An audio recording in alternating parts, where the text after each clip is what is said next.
great win at home for the Lakers, guys, versus the hottest team in the NBA, Memphis, who came in winners of 10 of their last 11, number 2 in the Western Conference. They're the best offensive team at 123. And I'd argue that the Lakers brought a defense-first score mentality into this one as a team. I say that because they held Memphis to just 20 after 1, which is their lowest scoring quarter of the entire season. They held them to their lowest scoring half at 46. And then overall, they put up 110, 13 below their average, behind a 40-16 game from Anthony Davis. Big game. You got to love that win for the Lakers. Yeah, you got to love the snap back, trying to get back on track. And the only way they were going to do it was, with a mindset that they were going to defend and do it for an entire game. I kind of love, the youth movement. I like Max Christie getting some time. I like Reddish getting some time. I even like Koloko getting a few minutes because they bring a little more energy to the defensive end, and I can appreciate that. But having the controller back too, having LeBron at the helm, kind of dictating how the offense is going to run, being able to take advantage down the stretch, and of course continuing to run everything to AD seems to be a successful formula. But the defense is, I got to give them credit for that tonight. Yeah, I mean, it was a interesting game to watch. Like, just very disjointed. A lot of fouls, free throws, etc., which I think kind of just favors the Lakers in this type of matchup. Anytime you can have a team like the Grizzlies taking the ball out of bounds in dead ball situations, you have a much better chance of locking into them defensively. And so I thought the nature of the game really fit the Lakers better. Memphis shot the ball terribly in the first half to the Lakers defense, caused a lot of those misses. They just really could not create an advantage. And so the Lakers style kind of won this fight tonight with so many stops in play and allowed them to really keep the Grizzlies in front of them most of the night. Okay, got 58 fouls between the two teams, 45 turnovers, but the only number that really mattered was AD's 40. And we talked about it on the pregame show. James, you were probably enjoying yourself in the chairman's room or the Delta room or whatever they call it. I was. A good man. I would hope so. But we said AD loves playing against these guys who have won Defensive Player of the Year awards. Rudy Gobert, Jaren Jackson Jr., two of those guys right off the top of my head. He loves showing these guys what he can do. Triple J fouled out a little bit past that midpoint of the fourth quarter, kind of cleared the road for the Lakers to win the game. They're up 23, third quarter. So not the best finish for them, but they got the win. Tough schedule the rest of the month. Good W. I'd say he does. Austin Reeves with 19 and 8. I do want to touch on something they just talked about. It's a little bit just more diving into the defense. We mentioned the 58 fouls throughout this one. The game, a lot of talk has been made, especially during this stretch where the Lakers have been 3 and 8 over their last 11, talking about how the communication needs to be better. We don't have the greatest personnel defensively, so we need to be more physical. On a night like tonight, when you're able to show and put forth that effort and see it come out in a win, what can that do for a squad like this, obviously, that's trying to carve their way and figure out their identity on that end of the floor? And how do you make it consistent? Well, I mean, I think it can give them hope and, let them remember that they can do it if they set their minds to it. So they definitely need it. They're going to get great offensive performances from LeBron, AD, and collectively, I think most nights. But I think defensively is where they, fail. And I think if they could hang their hats on a game like tonight against a hot team with some really good talent, I think it can give them confidence and remind them what they need to do going forward.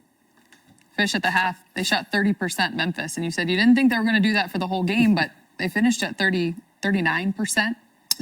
from the field, 32% from deep. Yeah, I mean, a little better.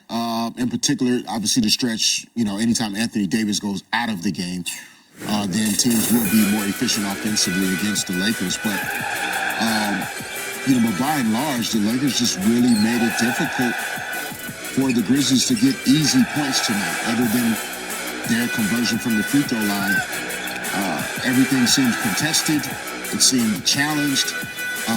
Guys were active in terms of their hands, deflections, 10 steals, and 7 blocks, as it shows there. So that type of defensive effort and energy, and maybe to James's point with Max Christie, There were some clips where Coloco's lateral movement for a longer, more athletic guy was really, really impressive to see. And so getting some of those guys into the game, Gabe Vincent had some good minutes, Cam Reddish, obviously Austin Reeves being back.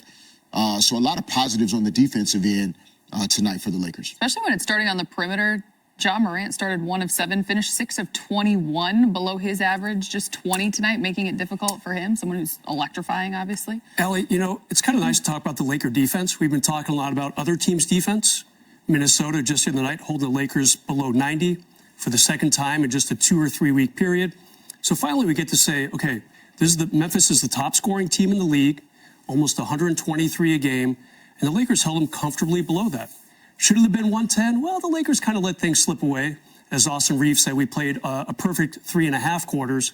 Things got away from them a little bit, a couple little runs by the Grizz, but to keep them at 110, that's a win. And for the Lakers to be just far enough ahead of them, another win. Again, I alluded to it earlier. The rest of this month, you have 3 games against Sacramento, a road game Christmas against Golden State, New Year's Eve, you're playing here against Cleveland, and there's also a Detroit game in there somewhere, a team that beat the Lakers just a few short weeks ago in Detroit. So they had to get this win tonight, I thought, James. Stay a couple games above 500. Just give you that much more confidence and cushion for the rest of the month. Obviously, it starts with everything defensively, but it certainly helps when you have a 40-16 night from Anthony Davis. D-Fish, there was that stretch in the third where Memphis went on a 19-5 run when he went down with that injury over a 6-minute period. Things got a little dicey, but I think for Anthony Davis, 3 out of his last 4 games now, 30 or more, starting to see him a little bit more like the MVP Anthony that we saw to start the season. Yeah, just riding the roller coasters of, an NBA season.